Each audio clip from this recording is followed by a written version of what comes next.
Hey, it's Teddy R93, aka Fizzling King, and today I'm bringing you another Destiny control gameplay. Today, though, I wanted to talk about how the scoring actually worked in this game mode, because I didn't realize it at first, but it's not actually a classic domination or classic capture and hold, and I thought it was. Otherwise, I would have played it much differently, and I feel like the vast majority of players didn't realize how the scoring actually worked. So at the time I wasn't really that concerned. I was more so just interested in getting a feel for the game and whatnot. And I knew something was wonky about it, but I didn't know what it was. I didn't want to take the time to figure it out. So luckily I recorded everything. And when I recorded everything, that gave me the opportunity to go back and watch it afterwards. And I figured out that you don't actually get any points for controlling the flags. Now, that seems kind of counterintuitive, well, it's not completely true. You get points for capturing a flag, but not for actually controlling a flag. So, like right now, we have a flag, no, we have 2.5 flags. If the enemy doesn't try and take any of our flags, we're not going to get any extra points from just holding the flags.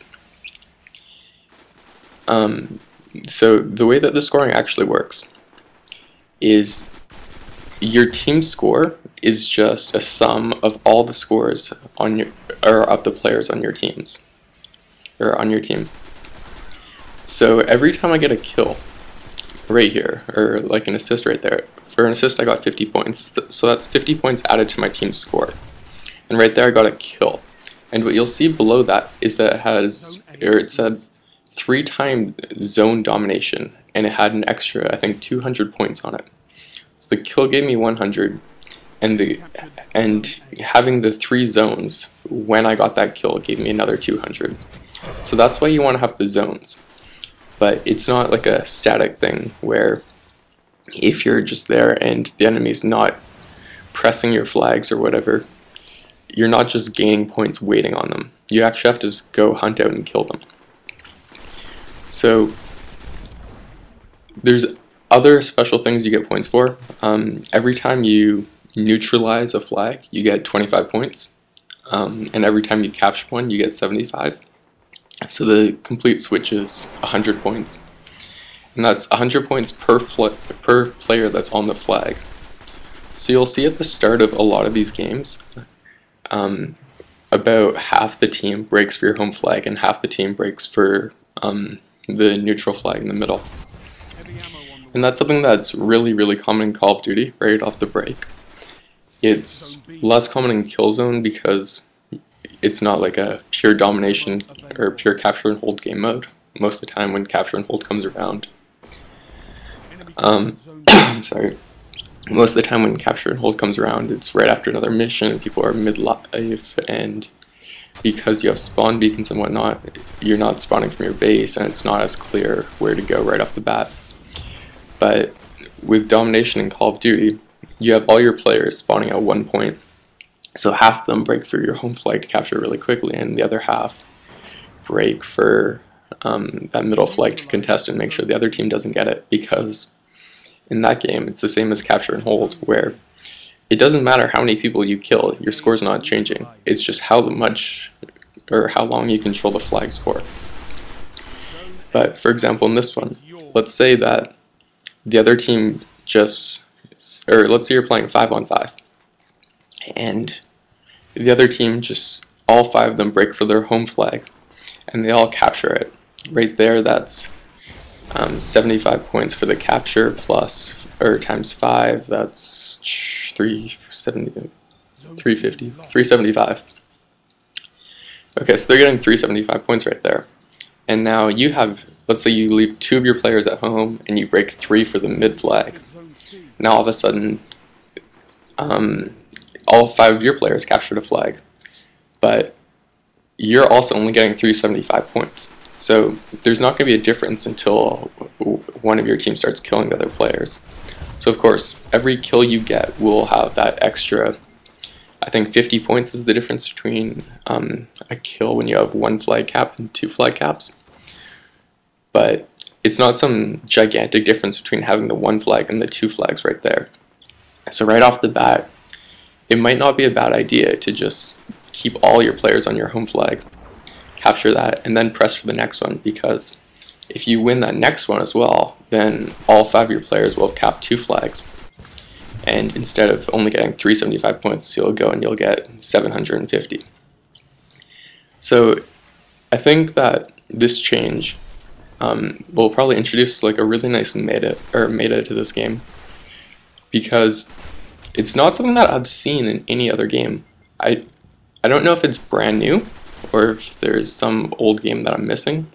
I don't think it was in any of the old Halos. It definitely wasn't in Counter-Strike. It wasn't in Killzone. I don't think it's ever been in a Call of Duty. Just this points-based domination game mode rather than this capture time-based game mode. And I really think that it'll actually bring an interesting element to the competitive scene of it, because I know a few times during the rounds I ended up playing like 2v6 or 3v6 because players on my team just left. And what were the players on my team doing? We were all trying to capture the flags back, because we figured if we capture the flags back, then at least we'll have some chance. But if the game was close before that, it's definitely not what we should have done, because every time that we capture a flag, if we change it all the way, right, we're getting 100 points instead of 75. So we get the 3 people there, we get 300 points. But if they kill all this off of it, and then they capture it back, they're getting 600 points where we're only getting 300 if they're all on the flag. So it's really a losing battle to be capturing those flags, especially because we're not going to hold them for a long time and whatnot. And even if we have them, it's only a 50-point bonus or whatever for every kill you get. So instead, if we had just gone and we had just played really campy and we had slayed them out of it, we probably would have had a much better chance of at least keeping the game close, because they wouldn't have been able to run away with it. Certainly when we were there, and it almost came into like a flag trade at times when we had 3 players and they had 6. And we'd be running across the map, we'd capture a flag, we'd just move on to the next one right away. And sure, we'd be getting 300 points there. We thought we were doing really well. They're getting 600 when they capture it back. And then happens with the next flag, and we're just continuously rotating around the map, and they're just putting up twice as many points as us. And that's how some of these games became so uneven. I think right now during this game, it's 6v4 for our team. So you can see that the score difference is 3,000 points already. I'm pretty sure 2 of the guys on the other team end up with just ridiculous KDs, or okay, actually no, they're not ridiculous. I'm trying to think what they are. I think they're both just under 2, which for this game is pretty high. But obviously for one round, it's not like that high of a thing. But because the health is so high in this game, it's kind of at the point where it's hard to win a gun battle if it's 1-on-2 kind of thing. Because even if you massively outshoot one guy, he's probably going to do half damage to you.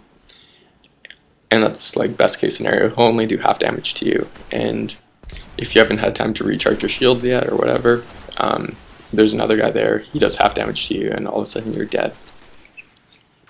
Whereas with something like Call of Duty, or even to a lesser extent, but still greater than this, you have something like Killzone, where you get into a 1-on-2 gun battle and you get the first shot off. There's a good chance you take the first guy out right away, and then the second guy just becomes a game of chance.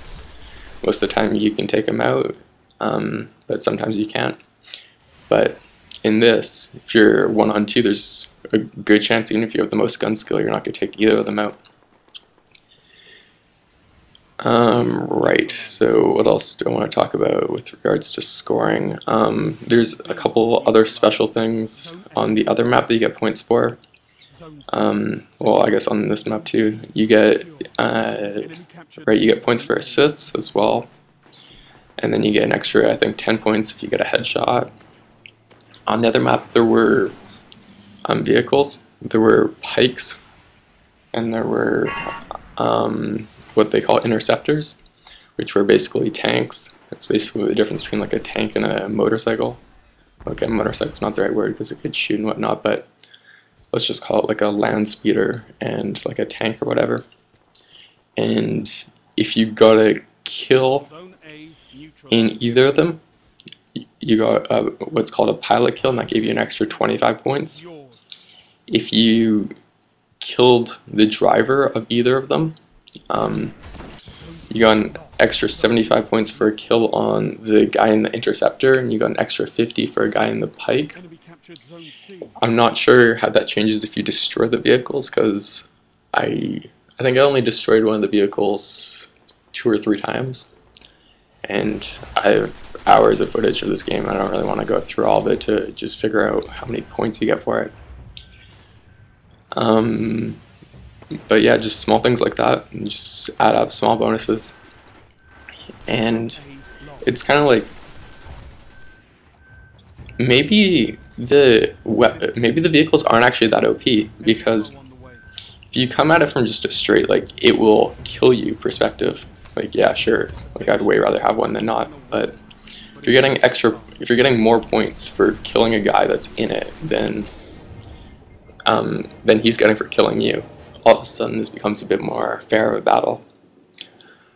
So I'm out of time, but I hope some of you at least found this interesting, and I hope any of you that played Destiny will look at this and maybe think about changing how you played. It might not be something that you have to do. Maybe playing the same as the Domination mode is just as good, but maybe it's not. And I guess we'll see when it comes out. Anyways, see ya.